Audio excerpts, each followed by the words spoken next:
नमस्कार. मराठमोळी जीवन चॅनलमध्ये तुम्हा सगळ्यांचं मनापासून खूप खूप स्वागत.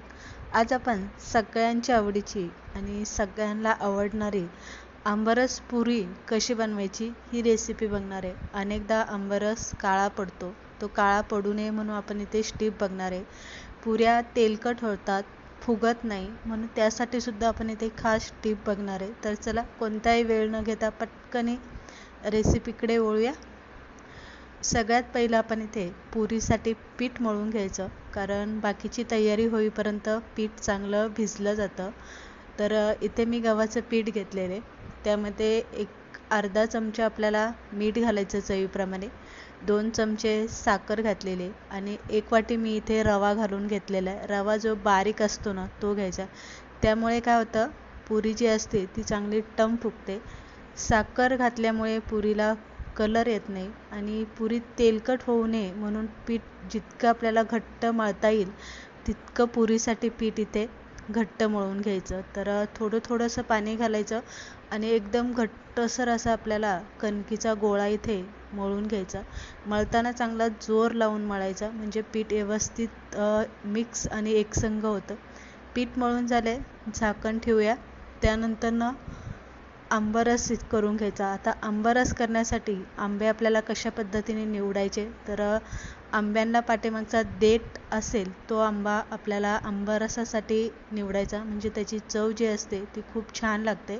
आंबा विडाळलेला नसतो किंवा आतमधनं तो खराब होत नाही, कारण देठामुळे काय होतं, आंब्याचा जो चीक असतो तो अगदी तिथेच देठाजवळ राहतो. त्यामुळे आंबा एकदम फ्रेश दिसतो, सुकलेला दिसत नाही किंवा त्याला जास्त पिकला आहे आणि त्याचा वास असा जरासा विढळल्यासारखा येतो असं होत नाही. म्हणून आंबा शक्यतो ज्याला आंब्याला देठ आहे त्याच देठाचा आंबा आंबरसासाठी असा कडक आणि एकदम पिवळा झालेला निवडायचा. अर्धा तासभर पाण्यामध्ये आंबे तसेच ठेवायचे, म्हणजे आंबे हे उष्ण असतात, त्यामुळे त्यातलं उष्ण टेम्परेचर जे असतं ते पाण्यामध्ये ठेवल्यामुळे कमी होतं आणि त्यामुळे आपण मिक्सरला जर आंबरस करणार असाल तर आंबरस काळा होत नाही, कारण त्याच्यातला गरमटपणा जो असतो तो पाण्यामुळे कमी झालेला असतो. इथे आपण सुरीने काप देऊन त्या पद्धतीने सुद्धा तुम्ही गर काढू शकता किंवा चमच्याने सुद्धा काढून घेऊ शकता. आंबरस बनवताना पूर्ण अख्खी साखर आपल्याला इथे घालायची नाही, तर तिची आपल्याला पिठी साखर बनवून घ्यायची आणि मग घालायची. जर तुम्ही तशीच साखर आपली नेहमीची घातली तर आंबरसाला असं पानचटपणा येतो आणि असं पातळ होतो किंवा त्याचं जे असतं टेक्स्चर ते बदललं जातं. मिक्सरला आपण करून घेणारे झटपट, त्यामध्ये अर्धा चमचा विलायची पावडर घातलेली आणि 5-6 मी बर्फाचे खडे घातलेले. दूध किंवा पाणी मी इथे अजिबात घातलेलं नाही. आपल्याला पाणी किंवा दूध न घालताच मिक्सरला फिरवून घ्यायचा आणि त्यानंतर आपण एका भांड्यामध्ये रस काढून घ्यायचा आणि एकदम थंडगार आपल्याला इथे दूध घालून घ्यायचं आणि पिठी साखर. आता आपल्याला गोड किती पाहिजे आपल्या अंदाजानुसार आपल्याला पिठी साखर यामध्ये घालायची. असं केल्यामुळे काय होतं, जर ही स्टीप तुम्ही वापरली तर आंबरस अगदी 2 दिवस पण काळा पडणार नाही. कलर तुम्ही इथे बघू शकताय, छान आलेला आहे.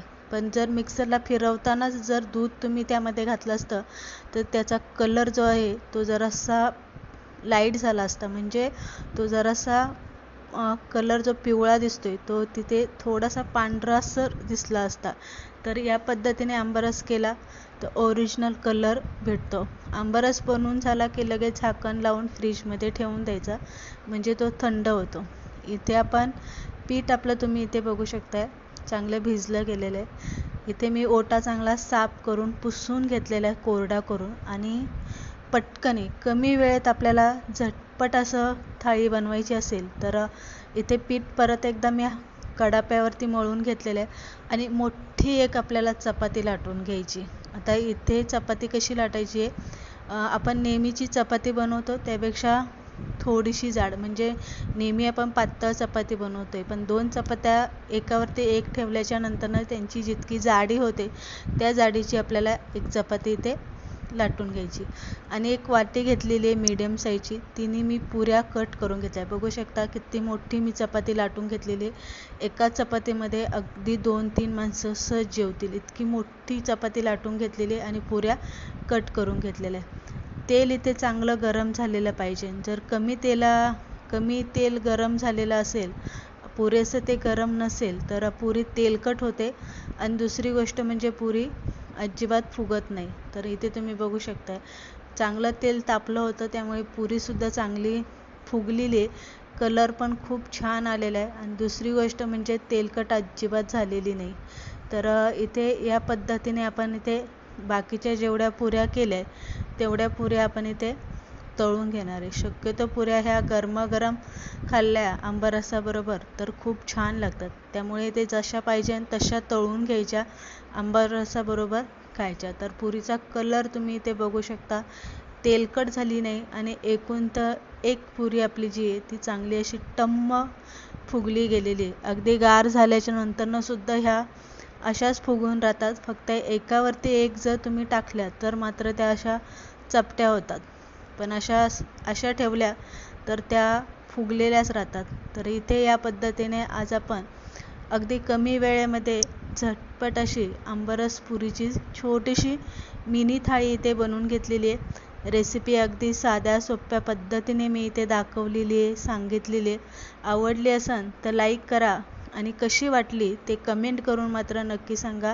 परत एकदा अशाच रेसिपी बरोबर भेटूया.